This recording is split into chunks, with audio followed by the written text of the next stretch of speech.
दोस्तों आप सभी का स्वागत है एक बार फिर से बिंदास खबरें में। 19 जून 2020 की देश और दुनिया की तमाम बड़ी खबरों को इस वीडियो में जानेंगे, लेकिन इससे पहले अगर आप चाहते हैं कि ये खबरें आपके पास सबसे पहले पहुंचे तो चैनल को सब्सक्राइब करके बेल के आइकन को जरूर दबाएं। दोस्तों वीडियो में आगे बढ़ने से पहले फटाफट जान लेते हैं महामारी के नए अपडेट्स को। अभी तक भारत में संक्रमित मरीजों की संख्या 3,71,734 पहुँच गई है। अच्छी बात यह है कि 1,96,894 मरीज ठीक होकर घर जा चुके हैं, पर दुख की बात यह है कि 12,360 मरीजों ने दम तोड़ दिया है। वहीं बात करें हम विश्व की, तो विश्व में 84,90,208 नए मामले सामने आए हैं। अच्छी बात यह है कि 44,47,737 मरीज ठीक होकर घर जा चुके हैं, पर दुख की बात यह है कि 4,52,450 मरीजों ने दम तोड़ दिया है। जी दोस्तों, बढ़ते आज की पहली और बड़ी खबर की तरफ। आज की पहली और बड़ी खबर जो निकल कर आ रही है कि मजदूरों को गाँव में ही मिलेगा काम। पीएम मोदी आज लॉन्च करेंगे गरीब कल्याण रोजगार अभियान। ये दोस्तों आपको बता दें कि प्रधानमंत्री नरेंद्र मोदी देश के ग्रामीण इलाकों में रोजगार के अवसरों को बढ़ावा देने के लिए 20 जून को गरीब कल्याण रोजगार अभियान की शुरुआत करेंगे। आपको बता दें कि गरीब कल्याण रोजगार अभियान के तहत 50,000 करोड़ रुपए के लोक निर्माण के कार्य होंगे। प्रवासी श्रमिकों की सहायता के लिए 6 राज्यों के 116 जिलों में 125 दिनों का अभियान चलाकर मिशन मोड स्तर पर काम किया जाएगा। ये दोस्तों आपको बता दें कि केंद्र सरकार ने ग्रामीण इलाकों में विकास के कार्य को गति देने और खास तौर पर अपने घर वापस लौटे मजदूरों और ग्रामीण लोगों को रोजगार मुहैया कराने के लिए गरीब कल्याण रोजगार अभियान की शुरुआत करने का फैसला किया है। यह अभियान बिहार के खगड़िया जिले के बेलदौर ब्लॉक के तेलिहार गांव से शुरू किया जाएगा। आपको बता दें कि प्रधानमंत्री नरेंद्र मोदी आज सुबह 11 बजे वीडियो कॉन्फ्रेंसिंग के जरिए इस अभियान का शुभारंभ करेंगे। इस मौके पर बिहार के मुख्यमंत्री नीतीश कुमार और उप मुख्यमंत्री सुशील मोदी भी मौजूद रहेंगे। 5 अन्य राज्यों के मुख्यमंत्री भी इस वर्चुअल लॉन्चिंग में हिस्सा लेंगे। दोस्तों हम आपको बार बार कहते थे कि अगर प्रवासी मजदूरों को उनके ही राज्य में काम मिल जाए तो उन्हें दूसरी जगह जाने की जरूरत नहीं होगी और ये उनके लिए राहत की बात होगी। अब इसी योजना का शुभारंभ प्रधानमंत्री नरेंद्र मोदी करने वाले हैं। इस पूरी खबर पर आप क्या सोचते हैं, कमेंट करके जरूर बताएं। दोस्तों आगे बढ़ने से पहले वीडियो को लाइक और शेयर जरूर कर दें। अगर अभी तक आपने चैनल को सब्सक्राइब नहीं किया तो सब्सक्राइब करें, बेल के आइकन को दबाएं, ऑल नोटिफिकेशन को जरूर ऑन करें। और इसी के साथ बढ़ते हैं अगली बड़ी खबर की तरफ। अगली बड़ी खबर जो निकल कर आ रही कि चीन पर पहला एक्शन। चीनी कंपनी से 471 करोड़ का ठेका रेलवे ने किया रद्द। ये दोस्तों आपको बता दें कि लद्दाख के गलवान घाटी में चीन की करतूत के बाद भारत अब उसको सबक सिखाने में जुट गया है। भारतीय रेलवे ने चीनी कंपनी से अपना एक करार खत्म कर दिया है।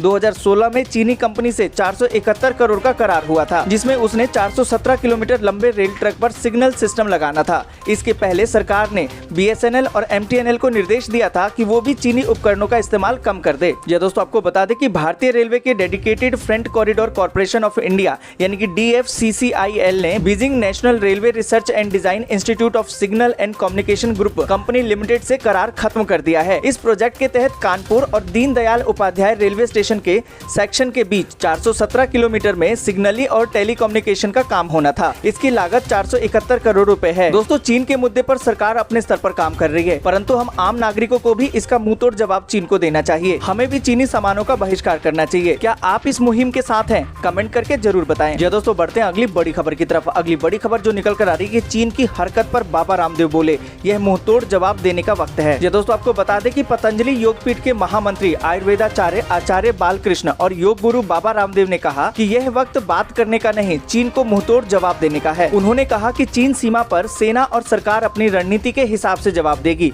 पर हम सब भारतीयों को भी उनकी सहायता को आगे आना होगा और चीन को सबक सिखाने के लिए चीनी सामान, व्यापार, आर्थिक व्यवहार और चीनी टीवी चैनल का बहिष्कार करना होगा। यह दोस्तों आपको बता दें कि आचार्य बालकृष्ण ने कहा कि चीन आर्थिक, व्यापारिक और वैचारिक दृष्टि से भारत के खिलाफ साजिश रच रहा है। उसे विश्व स्तर पर भारत की तरक्की रास नहीं आ रही, इसलिए वह हर मोर्चे पर भारत के खिलाफ साजिश रचने में लगा हुआ है। आचार्य बालकृष्ण ने आह्वान किया कि देश की मजबूती के लिए हम सभी को आगे आना होगा और चीन को कड़क सबक सिखाने को सभी को चीन का आर्थिक, सामाजिक, व्यापारिक और वैचारिक बहिष्कार करना होगा। इसके लिए अगर हमें कोई अभाव भी झेलना पड़े तो उसके लिए भी तैयार रहना चाहिए।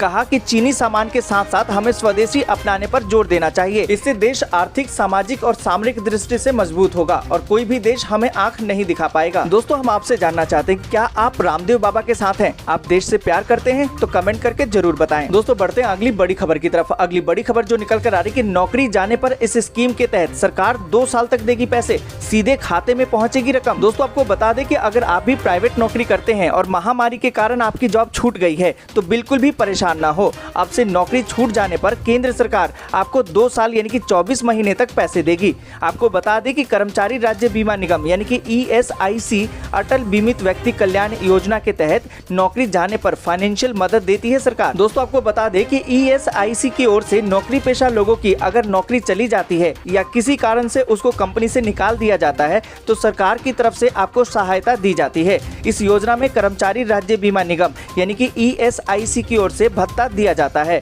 योजना का लाभ उन लोगों को मिलता है जिनकी कंपनी हर महीने PF या ESI का अंशदान उनके वेतन से लेती है। दोस्तों आपको बता दें कि अगर आप भी इस योजना का फायदा लेना चाहते हैं तो आपको ESIC की अटल बीमित व्यक्ति कल्याण योजना के लिए रजिस्ट्रेशन कराना होगा। आप ESIC की वेबसाइट पर जाकर अटल बीमित व्यक्ति कल्याण योजना का फॉर्म डाउनलोड कर सकते हैं। जी दोस्तों बढ़ते हैं अगली बड़ी खबर की तरफ। अगली बड़ी खबर जो निकल कर आ रही कि रामविलास पासवान ने कहा कि चीन के उत्पादों का बहिष्कार करे लोग। कैट ने बॉलीवुड हस्तियों से अभियान में शामिल होने का किया आह्वान। दोस्तों आपको बता दें कि confederation of all India traders यानी कि कैट द्वारा आज सिनेमा और खेल की बड़ी हस्तियों को जारी एक खुले पत्र में आमिर खान, दीपिका पादुकोण, कैटरीना कैफ, विराट कोहली और अन्य लोगों से अपील की गई है कि वे चीनी उत्पादों के विज्ञापनों को करना बंद कर दे। जबकि दूसरी ओर कैट ने अमिताभ बच्चन, अक्षय कुमार, शिल्पा शेट्टी, माधुरी दीक्षित, महेंद्र सिंह धोनी, सचिन तेंदुलकर और अन्य लोगों को चीनी सामान के बहिष्कार के अपने राष्ट्रीय आंदोलन भारतीय सामान हमारा अभियान के तहत चीनी उत्पादों के बहिष्कार में शामिल होने का न्योता दिया है। जी दोस्तों आपको बता दें कि उधर केंद्रीय मंत्री रामविलास पासवान ने गुरुवार को लोगों से चीन के उत्पादों का बहिष्कार करने की अपील की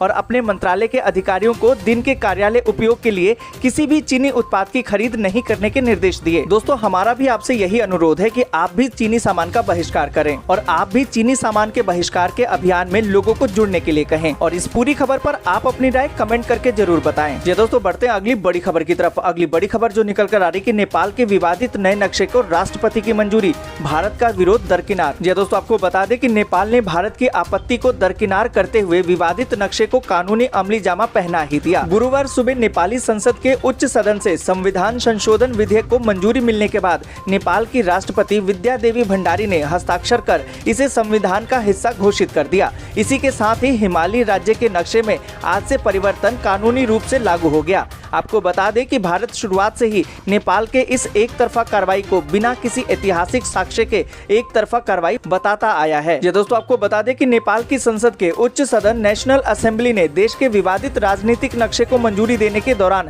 सत्ताधारी नेपाल कम्युनिस्ट पार्टी ने भारत पर जमीन को अवैध रूप से कब्जा करने का आरोप लगाया। संसदीय दल के नेता दीनानाथ शर्मा ने कहा कि भारत ने लिपुलेख, कालापानी और लिम्पियाधुरा पर अवैध रूप से कब्जा किया है और उसे नेपाली जमीन को लौटा देना चाहिए। ये दोस्तों बढ़ते हैं अगली बड़ी खबर की तरफ। अगली बड़ी खबर जो निकल कर आ रही कि चीन दे रहा है भारतीयों को चकमा, चाइनीज प्रोडक्ट पर अब मेड इन चाइना की जगह लिख रहा है ये वर्ड्स। ये दोस्तों आपको बता दें कि लद्दाख में भारत चीन सीमा पर गलवान घाटी में हुई झड़प के बाद पूरे देश में चाइनीज प्रोडक्ट के बहिष्कार की मुहिम तेज हो गई है।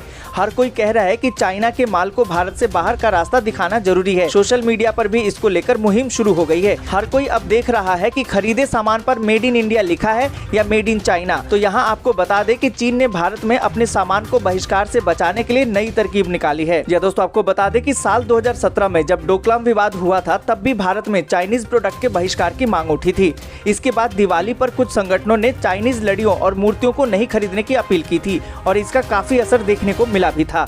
भारत में दिवाली पर मिले घाटे के बाद चीन ने नई चाल चली और लोगों को पता न लगे उसने मेड इन चाइना लिखना ही बंद कर दिया। दोस्तों आपको बता दें कि चीन ने अब अपने प्रोडक्ट्स पर मेड इन चाइना लिखना बंद कर दिया है। अब वह अपने प्रोडक्ट्स पर मेड इन PRC लिखता है। PRC मतलब पीपल्स रिपब्लिक ऑफ चाइना। दोस्तों आपको बता दें कि शायद चीन के दिमाग में होगा कि भारतीय PRC देखकर सामान खरीद लेंगे, क्योंकि किसी को पता ही नहीं चलेगा कि ये मेड इन चाइना है या कुछ और। इतना ही नहीं, चीन ने PRC लिखने के साथ ही अपने सामान को भारतीय लुक देने की कोशिश भी की है। चीन प्रोडक्ट्स के नाम ऐसे रखता है जैसे ये भारत में ही बने हैं। दोस्तों आज पूरा देश एक साथ है चीनी सामान के बहिष्कार में, तो आप भी अपने आप को जगाइए और साथ दीजिए चीन के सामान के बहिष्कार में। और इस पूरी खबर पर आप अपनी राय कमेंट करके जरूर दीजिए। दोस्तों बढ़ते हैं अगली बड़ी खबर की तरफ। अगली बड़ी खबर जो निकल कर आ रही कि रेडिएशन थेरेपी से होगा इलाज, एम्स में रिसर्च शुरू। या दोस्तों आपको बता दें कि अखिल भारतीय आयुर्विज्ञान संस्थान यानी कि एम्स ने रेडिएशन थेरेपी के जरिए संक्रमितों में न्यूमोनिया के प्रभाव को कम करने के लिए एक शोध शुरू किया है। इससे मरीजों के इलाज में मदद मिलेगी। एम्स के रेडिएशन ऑन्कोलॉजी डिपार्टमेंट के हेड और इस रिसर्च प्रोजेक्ट के principal investigator doctor DN Sharma ने बताया कि शनिवार को ऑक्सीजन सपोर्ट पर रखे गए 2 महामारी मरीजों को रेडिएशन थेरेपी दी गई थी। इन दोनों मरीजों की उम्र 50 वर्ष से अधिक है। इनको पहले ऑक्सीजन सपोर्ट दिया जा रहा था, जिसे अब हटा लिया गया है। उन्होंने बताया कि आमतौर पर कैंसर के इलाज के लिए रेडिएशन थेरेपी की हाई डोज दी जाती है, लेकिन इन मरीजों को लो डोज रेडिएशन थेरेपी दी गई। दोस्तों आपको बता दें कि इन मरीजों पर रेडिएशन थेरेपी का कोई नकारात्मक प्रभाव भी नहीं हुआ। पायलट प्रोजेक्ट के तहत और 8 महामारी मरीजों का रेडिएशन थेरेपी से इलाज किया जाएगा। इसके बाद जो नतीजे आएंगे उसका विश्लेषण किया जाएगा। दोस्तों बढ़ते हैं अगली बड़ी खबर की तरफ। अगली बड़ी खबर जो निकल कर आ रही है कि चाइनीज ऐप का इस्तेमाल कर रहे हैं तो हो जाइए सावधान। भारतीय सुरक्षा एजेंसियों ने जारी किया है अलर्ट। टिकटॉक और यूसी ब्राउजर समेत 50 चीनी ऐप से देश की सुरक्षा को बताया है खतरा। ये दोस्तों आपको बता दें कि भारतीय सुरक्षा एजेंसियों ने TikTok, WeChat, SHAREit, UC browser समेत 50 चीनी ऐप को देश की सुरक्षा के लिए खतरा बताया है। इतना ही नहीं, महिलाओं के लिए शॉपिंग ऐप शेन और क्लब फैक्ट्री को भी सुरक्षा के लिहाज से बेहद खतरनाक कहा गया है। सुरक्षा एजेंसियों के मुताबिक चाइनीज ऐप के जरिए लोगों की पर्सनल डेटा और कई महत्वपूर्ण जानकारियां लीक होने की संभावना है। दोस्तों आपको बता दें कि सुरक्षा एजेंसियों की रिपोर्ट के मुताबिक इन चीनी ऐप्स के जरिए देश और सुरक्षा से संबंधित अहम डेटा भारत के बाहर भेजा जा रहा है। रिपोर्ट के मुताबिक फोन के लोकेशन और फोन में इस्तेमाल होने वाले सभी ऐप्स अहम जानकारियों को अपने पास स्टोर करते हैं। ऐसे में जितने भी भारतीय ये ऐप इस्तेमाल कर रहे हैं उनका हर डेटा ये कंपनियां अपने पास रखती हैं। इससे संबंधित जानकार बताते हैं कि चीन की हर कंपनी को अपना डेटा चीनी सरकार के साथ साझा करना अनिवार्य है। चीनी खुफिया एजेंसियां और चीनी सेना इन्हीं डेटा को लेकर देश पर हमला करने की रणनीति तैयार कर सकती है। कई मामलों में ऐसा हो भी रहा होगा, लेकिन चीनी सरकार इसकी आधिकारिक पुष्टि कभी नहीं करती। दोस्तों हम आपसे जानना चाहते हैं, क्या आप अभी भी चीनी ऐप इस्तेमाल करते हैं? दोस्तों अगर आपके लिए मुमकिन है तो अगले एक हफ्ते में इस चीनी ऐप का बहिष्कार कीजिए और देश की तरक्की में भागीदार बनिए। और इस पूरी खबर पर आप अपनी राय रखना मत भूलिए। जी दोस्तों बढ़ते हैं अगली बड़ी खबर की तरफ। अगली बड़ी खबर जो निकल कर आ रही है कि सीएम केजरीवाल बोले दिल्ली में रैपिड एंटीजन टेस्ट की शुरुआत, 15 मिनट में आएंगे नतीजे। जी दोस्तों आपको बता दें कि दिल्ली में महामारी संकट लगातार गहराता जा रहा है। महामारी के बढ़ते मामलों के बीच में राष्ट्रीय राजधानी में गुरुवार से एंटीजन टेस्टिंग की शुरुआत की गई। इस टेस्टिंग की खासियत यह है कि इसमें नतीजे बेहद कम समय में सामने आ जाते हैं। आपको बता दें कि दिल्ली के मुख्यमंत्री ने इस शुरुआत को बेहद ही महत्वपूर्ण बताया। उन्होंने एक ट्वीट में कहा कि दिल्ली में महामारी की टेस्टिंग को लेकर 2 महत्वपूर्ण घटनाएं हुई हैं। दिल्ली में महामारी टेस्टिंग की रेट घटाकर 2400 रुपए कर दी गई है और दिल्ली में रैपिड एंटीजन टेस्टिंग की शुरुआत हुई है, जिसके नतीजे 15 मिनट में आ जाते हैं। दोस्तों आपको बता दें कि सीएम केजरीवाल ने कहा कि उम्मीद करता हूं कि दिल्ली के लोगों को टेस्टिंग में कोई समस्या नहीं होगी। दोस्तों बढ़ते हैं अगली बड़ी खबर की तरफ। अगली बड़ी खबर जो निकल कर आ रही है कि तिब्बती पीएम बोले गलवान पर चीन का अधिकार नहीं, गलत दावा कर रही है चीनी सरकार। दोस्तों आपको बता दें कि तिब्बत की निर्वासित सरकार के पीएम लोबसंग सांगे ने कहा कि गलवान वैली पर चीन का अधिकार नहीं है। अगर चीनी सरकार ऐसा दावा कर रही है तो ये गलत है। गलवान नाम ही लद्दाख का दिया हुआ है, फिर ऐसे दावों का कोई मतलब नहीं रह जाता। दोस्तों आपको बता दें कि इस विवाद से निपटने को लेकर सांगे ने कहा कि तिब्बत को जोन ऑफ पीस बनाना होगा। दोनों सीमाएं आर्मी फ्री होनी चाहिए, तभी शांति होगी। भारत और चीन के बीच तिब्बत है और जब तक तिब्बत का मुद्दा हल नहीं होता तब तक तनाव की स्थिति बनी रहेगी। दोस्तों आज के लिए बस इतना ही। वीडियो को लाइक और शेयर जरूर कर दें। अगर अभी तक आपने चैनल को सब्सक्राइब नहीं किया है तो सब्सक्राइब करें, बेल के आइकन को दबाएं, ऑल नोटिफिकेशन को जरूर ऑन करें।